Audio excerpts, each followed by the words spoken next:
we've got the legendary Mark Rushall joining us for Countdown to Success, expert strategist, and here to talk to you about how to do all of the right preparation to get the perfect start.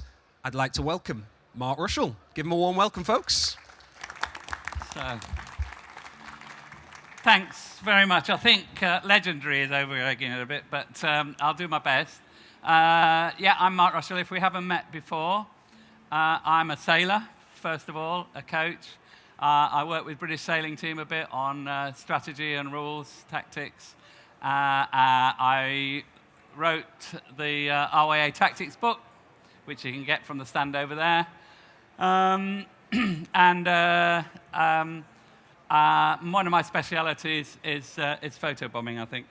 So I'm going to do something slightly different this year. Last year, for those of you who are here, one of the things I spoke about was how you make sense of the tactical strategic world, i.e., what's your mental model and how might you develop that and use that to help you make big decisions.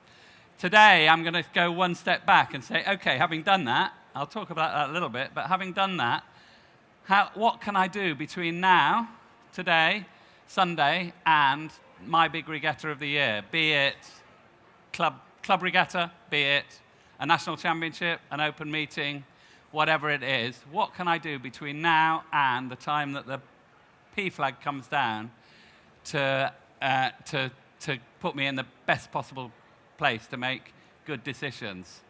So that's my plan. So just have a little think about what's going on here. Put yourself in the position of this fella here. You might recognize the venue. And this fella here. They each have got probably the most important decision in their race to make within the next 15 seconds.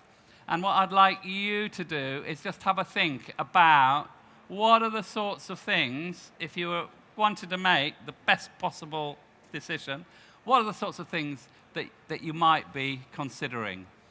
Just have 15 seconds to have a think about that. It's all right, I won't ask you to shout it out.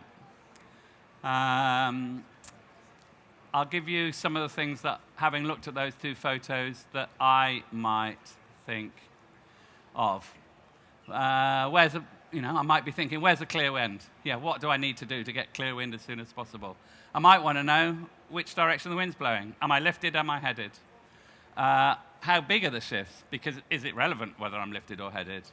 Is there more or less tide there? One of them was Salcombe. Almost certainly there was. More or less wind? Again, Salcombe, almost certainly. Is there a favoured side? Am I happy where I am, or do I want to try and pass some boats? Is there flatter water somewhere? And of course, where's the mark? Probably the most important of the lot. The thing is there is an awful lot to think about. And,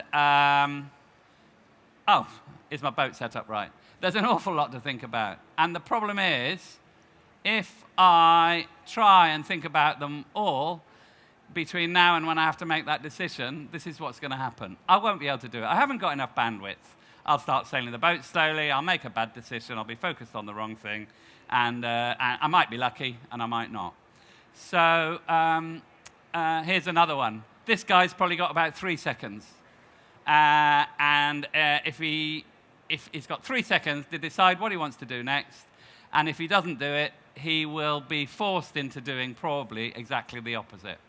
So what I want to do today is have a think about what can I do between now and then to clarify things, give myself some priorities, give myself a bit of a cue for what I should be looking at or thinking about, narrow down the options, and give myself a bit more broadband to concentrate on maneuvering myself about these other boats to make that as likely as possible to happen. So that's my plan for today. So this is you. You have got, I don't know how long, 3 months, 6 months, however long it is. If you're an Olympic sailor, you've got 3 years to achieve your goal. What can you do in that time? How can you make the most of this time to clear the head, prepare the mindset, and get yourself in the position to make a really good, sharp decision? So I'm going to split it up. I'm going to ask you to think about the venue that you're going to be sailing at for this important race or regatta.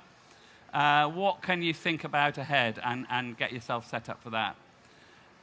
If you're lucky enough to get some time practicing at the venue, I'm going to think about how you might use that time. If it's your club regatta, you've got every weekend between now and then. So how are you going to make the most of it so you're absolutely nailed it by the time the P flag comes down? If it's a championship that's somewhere away, you may only get a day. It's even more important to spend that day really well and make the absolute most of it.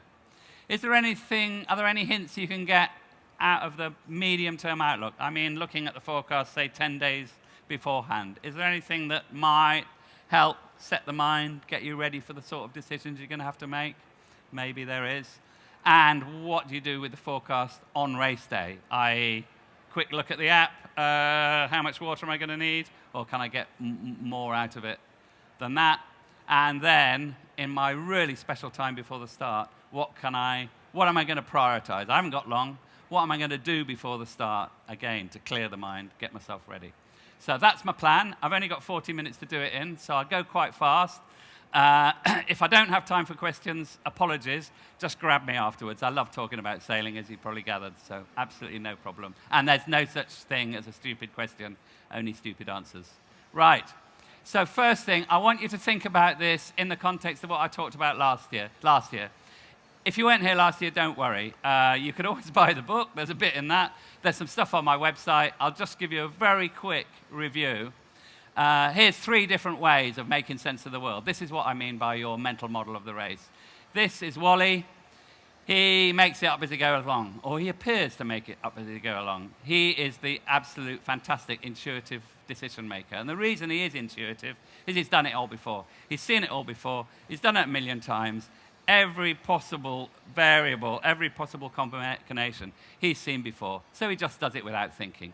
There aren't many Wallies around, thank goodness. This is Wendy. By the way, he's won quite a lot of medals, that bloke. And this is Wendy, who's also won some medals. And she's a bit more systematic about it.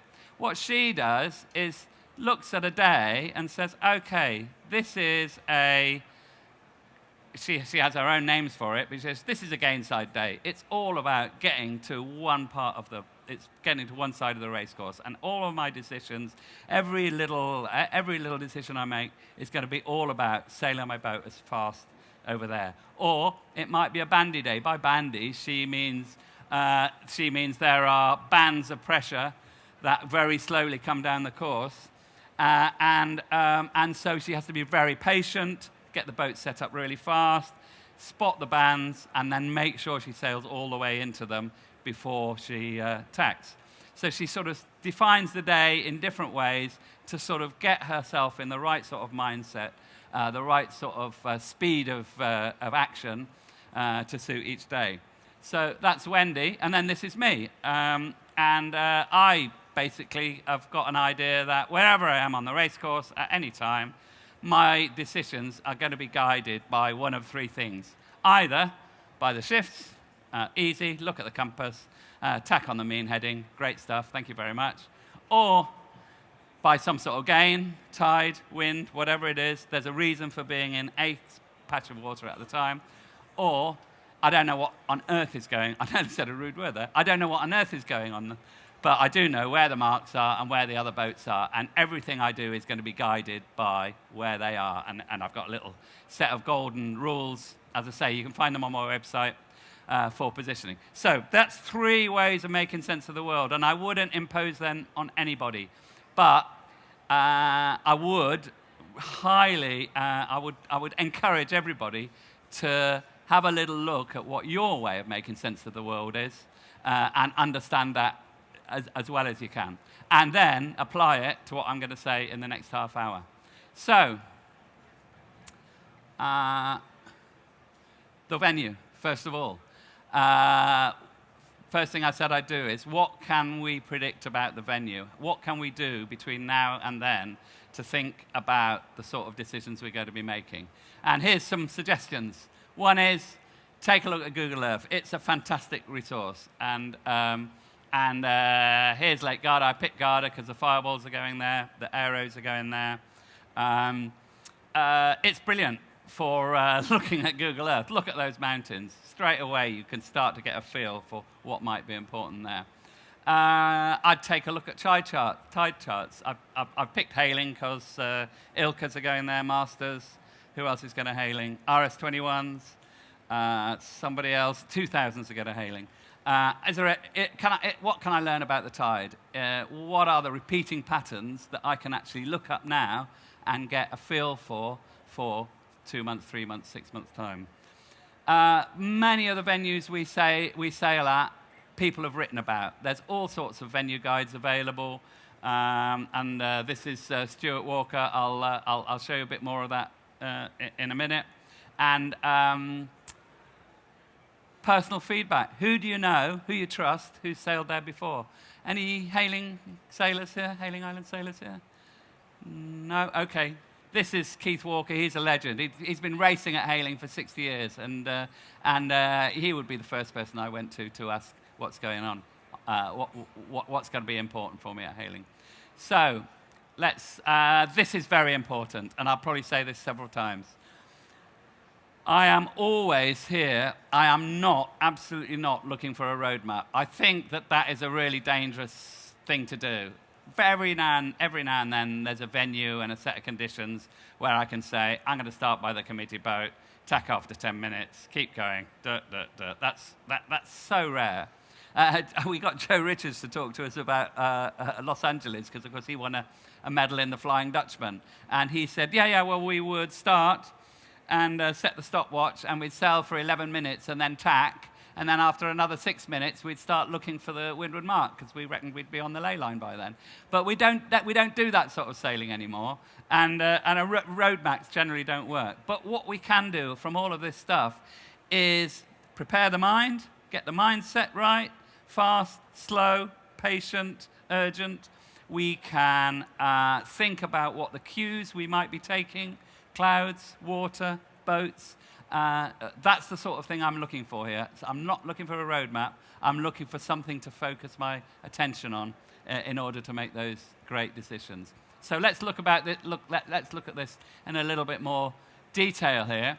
So just spinning the old Google Earth map around and thinking about how the wind might react to what I see, I can see here big mountains here, really steep cliffs here, a bit of a bump here where the glacier retreated. I can almost do this without being there. I can see there's going to be the wind's going to compress around here and form a bit of a wind bend.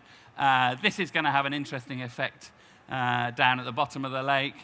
Here it's going to be a little bit more complicated because of the shape of the land. Maybe there'll be a little bit less wind in this bay here, but a bit more compressing around here.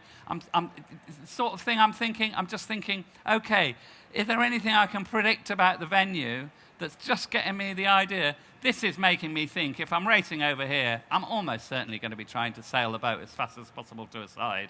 I'm almost certainly going to try and make my start work so I'm the first person to get in there.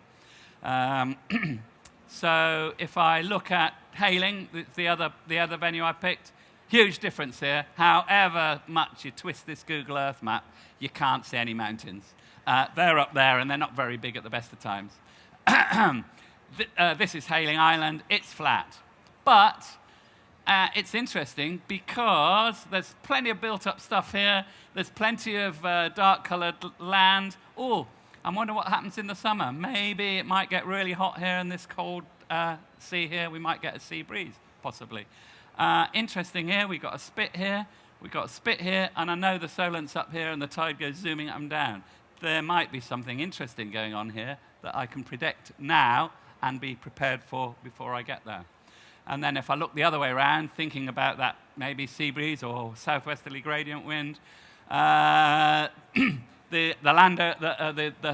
hills on the island, Isle of Wight, are bigger. I wonder if they're going to have any effect on my sailing area. So I'm just looking. I'm already getting into the mindset that might help me, thinking about those people in those pictures, that might help me focus on the right things. So as we're talking about hailing, let's talk a little bit about the tide. So what can I find out about the tide? And there's basically two sets of things, if I'm trying to work out how the tide's going to affect me, that I might think about. One is, quite obviously, how is the tide going to push me around? How is it going to affect my progress up the beat? The other is, how does it affect the wind that I'm sailing in? And that is the most important when we've got a really interesting little circulating pattern. And all I've done here is taken my big arrows and turned them into smaller arrows, with the arrows proportional to the speed of the tide. And thought, okay, the brown is the committee boat wind, the wind that when the committee boat's anchored, that's what he's measuring. The blue is the wind that we're actually sailing in, because if you think about it, anything that's not anchored gets pushed this amount in one direction or another, and that effectively affects the wind that we're sailing in. So if a boat here goes head to wind, it'll be pointing there. If a boat here goes head to wind, it'll be pointing there. If a boat here goes head to wind, it'll be pointing there. So I'm thinking, oh, that's interesting. So that's telling me that over there on this right-hand side of the course, there's going to be a little bit more wind. Over here, there's a bit less wind, but it's much more shifted to the right. So that's straight away saying, if I had a choice of going that way or that way, I'd definitely go that way. I'd sail into more wind, and I'd get lifted all the way to the mark. So I have to think about how is the tide affecting the wind that I'm going to be sailing in, and then maybe the next picture might be better for showing this. The other thing I'm thinking about, how is it going to affect my progress up the beat? So here, it's neither the tide's the same all around the course. Now we're 4 hours before high tide. It's neither helping me or hindering me up the beat, but what it is doing is completely skewing the race course. This is the sailing wind. Okay, I've adjusted for that. And we've got Greg Wells running the racing, who's the best race officer in the world, so he has adjusted the course. So when I go head to wind, I'm pointing straight at the windward mark. However, because I'm spending some time going up there, all the time I'm going up here on port tack, I'm getting shoved sideways by the tide. So I spend most of my time on port tack, hardly any time on starboard tack. Now, in theory, both of those routes up the beat are exactly the same. But if I go this way, it's going to be really, really hard to judge the ley line. Almost certainly I'm going to overstand. And what if there's a wind shift? I can't take advantage of any wind shifts whatsoever. So even if the tide is the same over the course, spending that little bit of time working out how is it going to affect my progress up the beat is going to make a huge difference, thinking back to those decisions that those people are going to make, to what decision it is that they're going to make. Okay. I said I'd talk about venue guides. Stuart Walker's a classic. He's written on quite a few venues around the world, and I picked him because he's got a really good one on Lake Garda.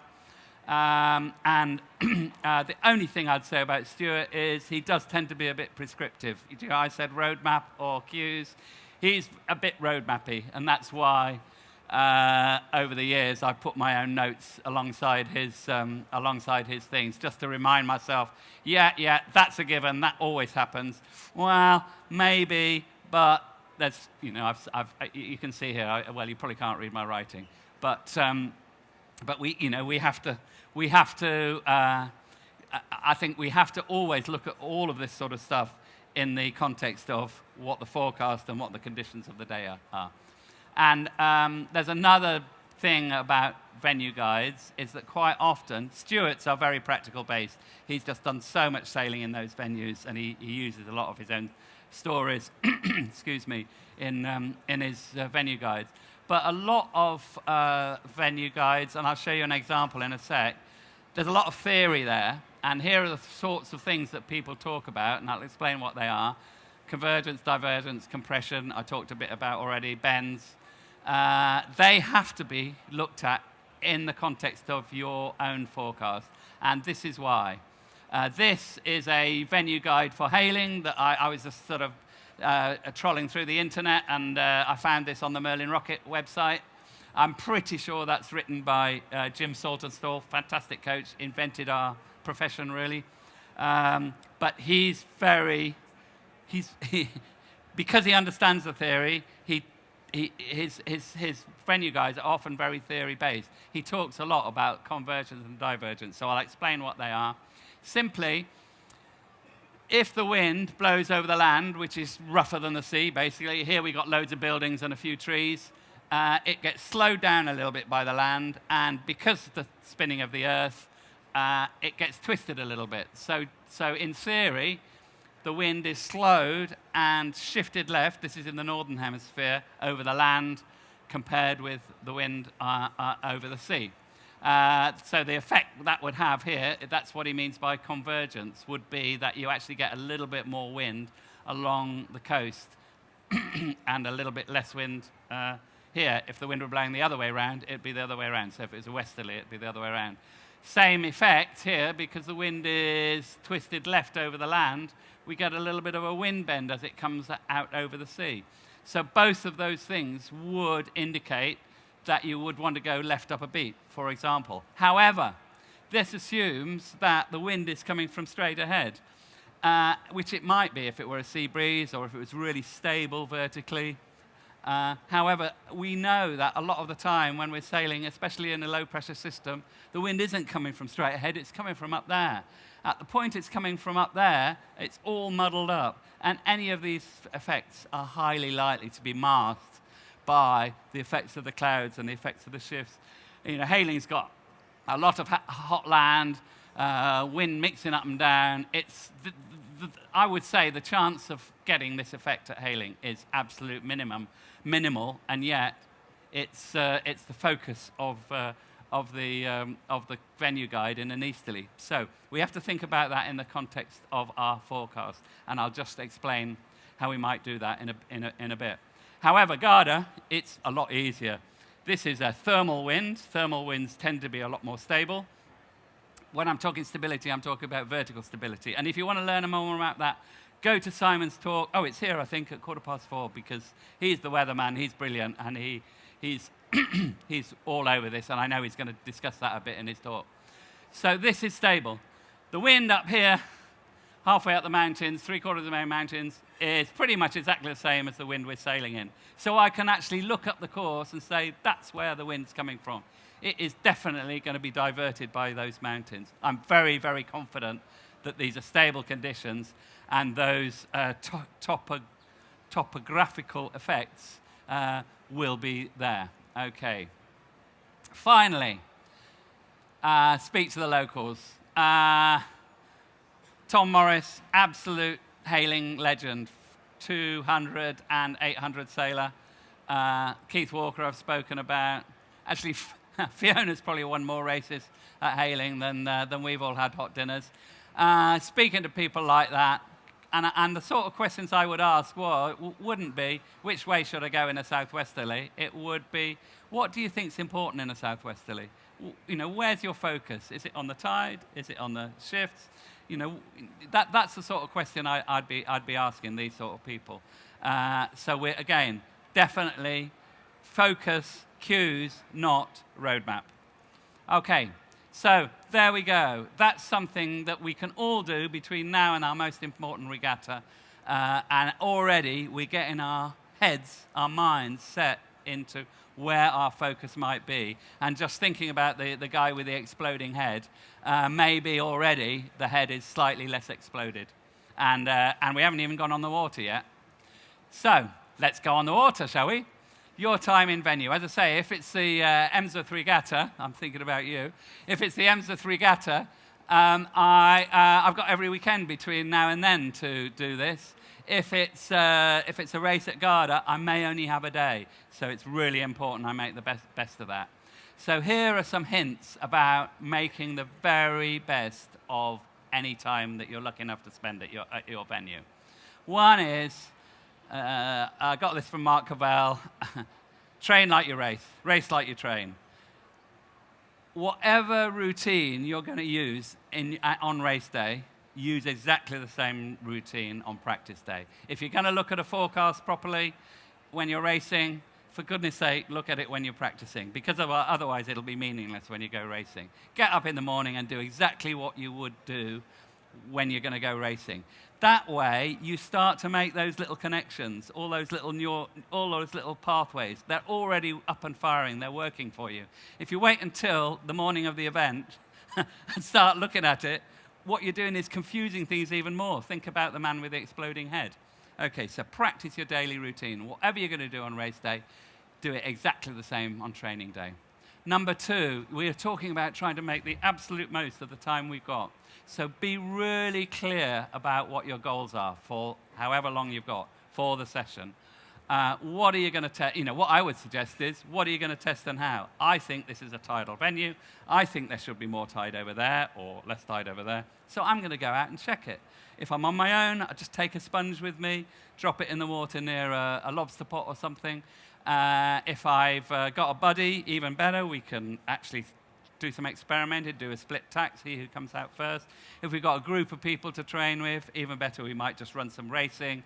But I know what I'm going to try and find out about this in the racing. I'm not there to win the race. What I'm there to do is see if I can gain an advantage over one side or the other, or whatever it is. So one of the ways of doing that is hypothesize. Start with, I'm a scientist, so this is the way we were taught to do it. I'm not sure if it's the most creative way of doing things, but it does sometimes short-circuit things. So come up with a hypothesis. This is what I've been thinking about for the last 6 months. How am I going to test it? And I say, sponge by the mark, split tacks maybe. If I think I'm expecting a wind bend on my own, just sail into it. See what the compass is doing all the way. Am I getting headed all the way over there and then lifted all the way out again?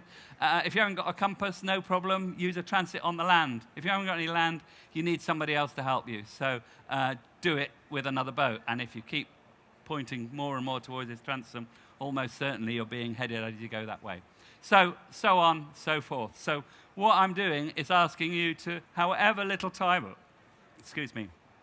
however much time you have at the venue, be systematic about it and make every second pay while you're there. Please. Yes. Yesterday we had loads of kids, and it was fantastic because when I was a kid, I never did that. They were all on the floor, and they were all making notes. If I had made notes every time I went and practiced at the venue, those notes would be worth a fortune. Now I'm getting all a bit fuzzy in my old age. I sometimes remember it, I sometimes don't. And golly, keep a record. If you're going to be systematic about it, just make some little notes.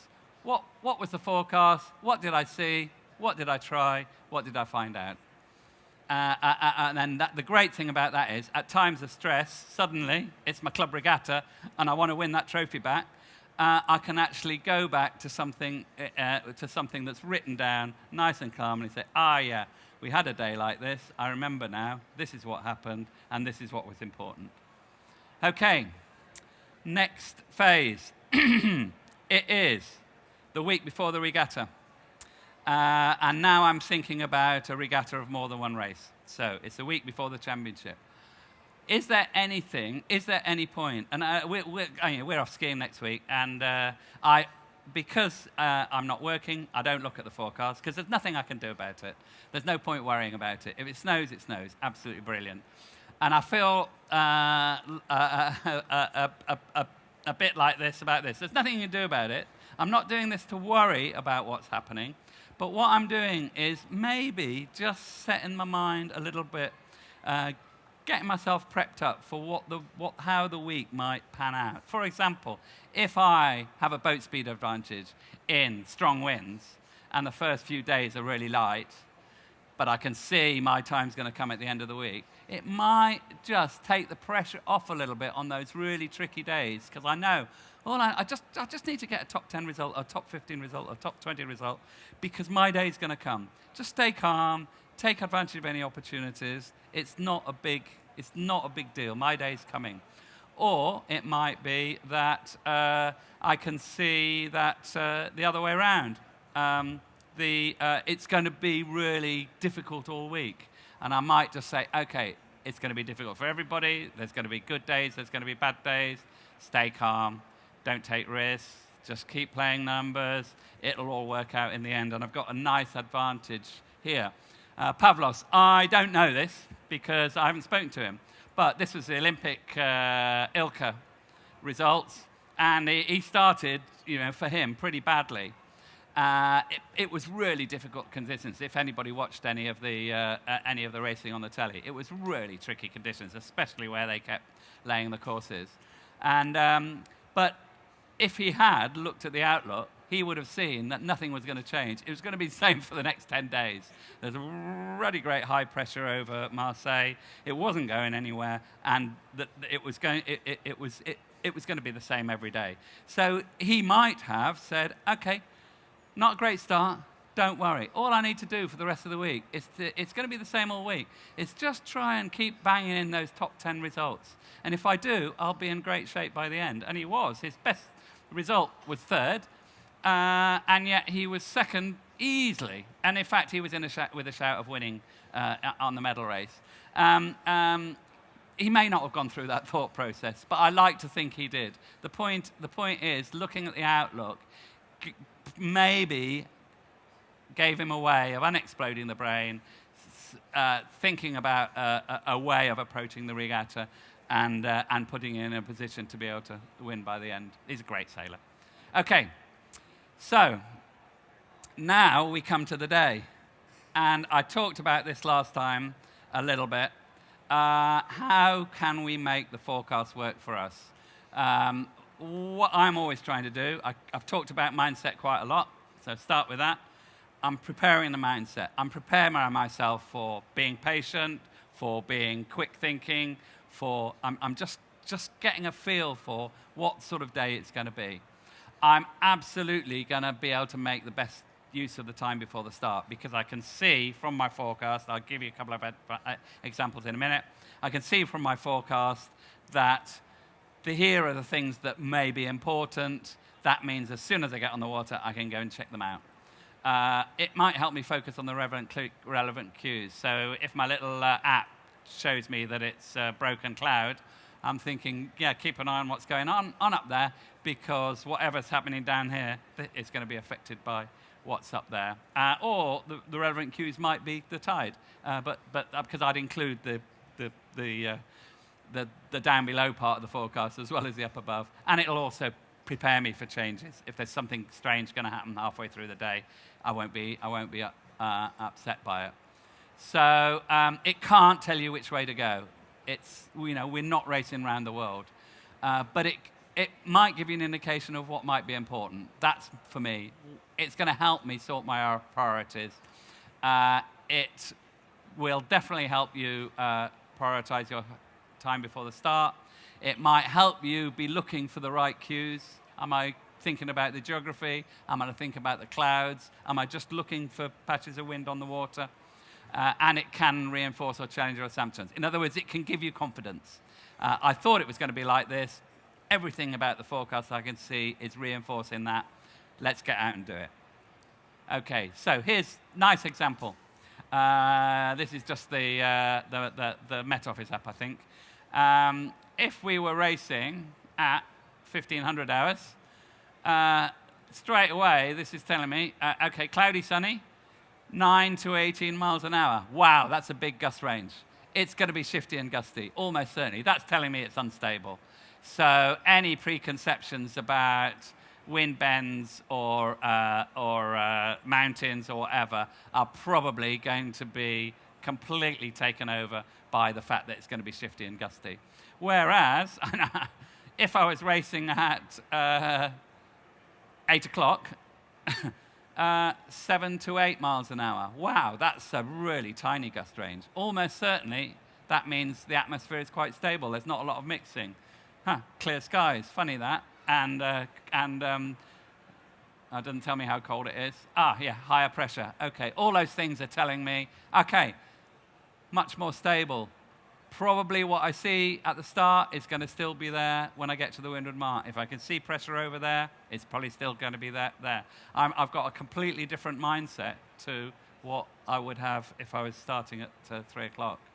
And there are lots of other, you can get as complicated or as geeky as you like. Synoptic chart can tell you tons. High pressure tends to be more stable, low pressure, more unstable.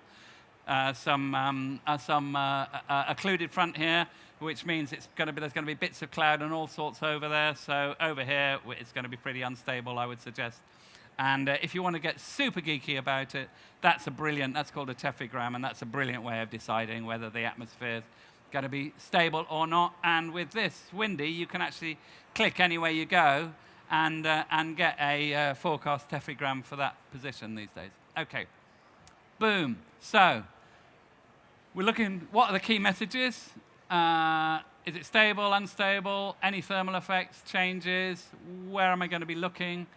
How might that guide my strategy? And then the next two questions is, how am I going to check out that that's right when I get onto the race course? Am I just going to be looking at the compass, checking the wind shifts? I'm going to try sail over there to see if there really is more breeze. I'm sort of using the forecast to help me make the most of that time before the start.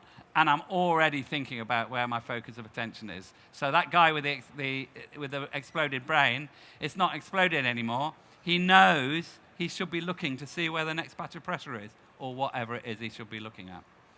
Okay, right. How will you verify that on the race course? I think this is key. I've done all this prep, absolutely fantastic. Boom, this is what I was going to think has happened. How do I prevent it actually not being like that when I get there? So I've already got a feel for what's happening. I think it's going to be a one-sided course for all the reasons said before. I might get a mate. I might say, Clive, when you get out there, will you do a split tack with me? Let's just see if there really is a bit more pressure there. By the way, if you ever do a split tack with somebody, so basically, rabbit start, one ducks behind the other. You go off, you say, let's sail for 1.5 minutes each or 2 minutes each, and then tack back. Once you see that somebody's ahead, never keep going, because then you give it away to everybody else. Always bear away and come back down to the start, so it's just for you. Okay, maybe just looking at the water, maybe just on your own, checking the compass. You're going to make the most of that time. Everybody else is starting from scratch. Because of everything that you've done over the last 6 months, you're going to make absolutely the most out of that time before the start. When we were kids, we had one race a day, one championship race a day, and we always on the water, 1.5 hours. We were always the second boat on the water. He knows who the first boat on the water was. But, and we always had 1.5 hours. We did at least 2 practice beats. These days, you've got no time to do that. You've got half an hour maximum. D flag comes down, big scrabble on the water. Next thing you know, the warning signal's up. So making the absolute most out of that time you have before the start is key. And finally, done all that, this is my question of mine. Where is my focus of attention going to be? I'm going to look at compass, clouds, tides, sea state, other boats, course. What I've done, I hope, in half an hour is make that a lot clearer. In other words, yes, the P flags come down. Is these people, you've got 6 months to achieve your, okay, I'm talking a bit back to forwards. I'll do it the other way around. This is what I've talked about, sorry. We said, what can you predict, first of all? How can you make the most of any time that you spend at the venue? Is the medium-term outlook any help? What can you do the forecast on the day? What are you going to do before the start? And now I can get to the pictures I was hoping to then. I hope that this guy now, he's done all of that, and he knows. It won't even take him 3 seconds to make that decision. He knows that he's going to be looking for a bit of pressure over there. He's absolutely got to nail this mark rounding because he doesn't want to tack. Suddenly, that exploding brain is all gone. And the same, I hope, for each of these. That's my talk, really. I hope that whatever your regatta is in 2, 3, 4, 5, 6 months' time, I've given you a bit of food for thought, and you will avoid the exploding brain syndrome and be able to make some really nice, decisive calls. And that's it. Ladies and gents, put your hands together for Mark Rushall.